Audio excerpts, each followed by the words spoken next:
میر چاکر رند اور میر گوارام لاشاری کی آپس کی طویل جنگ کی وجہ سے بلوچ مرکزی حکومت کا خاتمہ ہوا اور دونوں حکمرانوں کو اپنے وطن سے بے سر و سامانی کے عالم میں جلا وطن ہونا پڑا۔ میر چاکر ملتان پہنچا اور میر گوارام سندھ کے راستے سے گجرات کی طرف فرار ہوا۔ آج معلوم نہ ہو سکا کہ اس نے اپنی زندگی کے آخری لمحات کہاں گزارے، اور ارگونوں کو ایک سنہرا موقع ہاتھ آ گیا۔ اگرچہ ان کی کچھ تعداد پہلے سندھ میں موجود تھی، سندھ کی حکومت کو قبضہ کرنے کے لیے افغانستان سے مزید ارگونوں کی آمد نے ان کے حوصلے اور بڑھا دیے۔ دوسری طرف سندھ میں سما سلطنت کے عظیم جنگجو لیڈر دریا خان بلوچ کی شہادت ہوئی تھی، جس کا فائدہ ارگون بادشاہ شاہ بیگ ارگون نے 1520 عیسوی میں سما خاندان سے اقتدار چھین کر ارگون حکمرانی کی بنیاد رکھی۔ ویسے تو ان کے ظلم و ستم سے سرزمین سندھ کا کوئی قبیلہ محفوظ نہیں رہا۔ زیادہ تر بلوچ اور بلوچوں میں خاص طور پر کلمتی اور لاشاری قبیلہ ان کے نشانے پر تھے، کیونکہ یہ دونوں بلوچ قبائل سندھ میں عسکری قوت کے اعتبار سے خاص مقام رکھتے تھے۔ ٹٹا اور سندھ کے دیگر شہروں کے ساتھ ساتھ انہوں نے ملیر کے بلوچوں پر بھی حملے جاری رکھے۔ بعض روایتوں کے مطابق انہوں نے ملیر میں باقاعدہ لشکر کشی کی اور لوگوں پر مظالم کے پہاڑ توڑ دیے، جس میں بلوچوں کی 2 چھوٹی قبائلی ریاستیں قائم تھیں، جس میں کلمتی، بلفت، لاشاری، نومریا، گبول اور ساتھ میں جوکیا قبائل آباد تھے۔ ارگون کے ظلم و جبر سے کوئی بچ نہ سکا، خاص طور پر بلوچ، لیکن دوسری طرف بلوچ بھی اس ظلم و ستم کے آگے دیوار کی مانند ڈٹ گئے تھے۔ بلوچوں نے ارگونوں کو اس نیچ پر پہنچایا کہ وہ حکمرانی کی طاقت سے محروم ہو گئے۔ ارگون زوال کا فائدہ اٹھا کر ترکان اقتدار پر قابض ہو گئے۔ ترکان کا پہلا حکمران مرزا عیسیٰ خان اول تھا۔ دونوں قبائل کے سربراہ ایک ہی طبیعت کے مالک تھے۔ ترکانوں نے بھی سندھ کے باسیوں سے وہی سلوک کیا جو سلوک ارگون کر چکے تھے، چونکہ دونوں قبائل کا تعلق افغانستان سے تھا۔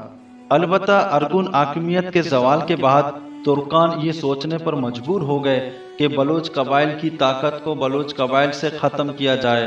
ان کی نظریں ملیر کے کلمتی بلوچوں پر تھی اور انہوں نے ارادہ کیا کہ وہ اس قبیلے میں شادی کر کے انہیں اپنا طرفدار بنایا جا سکتا ہے اور ان کی طاقت سے دیگر قبائل کی طاقت کو زیر کیا جا سکتا ہے۔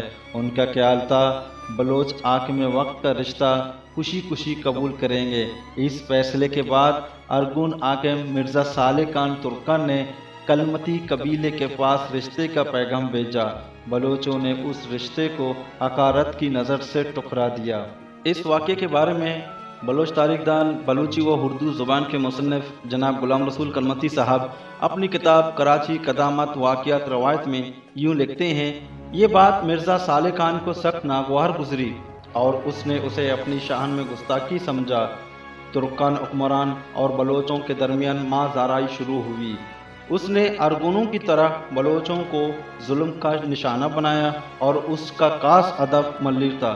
اس نے ملیر میں اپنی تمام تر قوت صرف کی، لیکن وہ بلوچوں کو زیر کرنے میں کامیاب نہ ہو سکا، جس کے نتیجے میں کلمتی قبیلے سے تعلق رکھنے والے کئی لوگ قتل ہوئے اور بہت سارے قیدی بنائے گئے۔ انہی دنوں ملیر کی سرکردہ قبائلی شخصیت مرید خان کلمتی گجرات گیا ہوا تھا اور اسے وہیں حملوں کی اطلاع موصول ہوئی، اور اس جنگ میں مرید خان کلمتی کے والد بھی شہید ہوئے تھے۔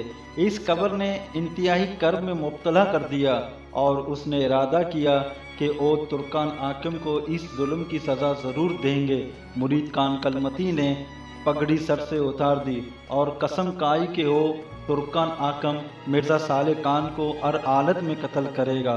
مرید خان کلمتی جب ٹھٹا پہنچا تو اس کے بال کھولے ہوئے تھے، اس کے ہاتھ میں کنجر تھا اور وہ کہتا جا رہا تھا: ہے کنجر، میں جو کام تیرے بھروسے پر کرنے جا رہا ہوں مجھے دھوکہ مت دینا، اور ہے دل، میں بڑا ذمہ تیرے آسرے پر اٹھایا ہے، وقت پر میرا ساتھ مت چھوڑ دینا۔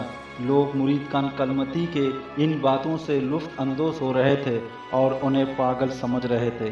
مرید خان کلمتی نے خنجر کاغذ میں لپیٹ کر ترکن حاکم صالح مرزا کے سامنے فریادی بن کر حاضر ہوا اور وقت حاکم صالح مرزا ترکان کو ان کے مسلح سپاہیوں کے سامنے سے خنجر سے برفور وار شروع کیے، یہاں تک کہ صالح خان کے ہانتے باہر آ گئی اور وہیں گر گیا۔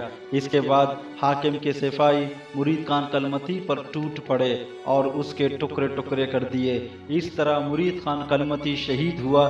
جس دن مرید خان کلمتی نے مرزا صالح خان پر حملہ کیا، یہ ہفتے کا دن اور شعبان کی 23 تاریخ تھی، سال 970 ہجری کا تھا۔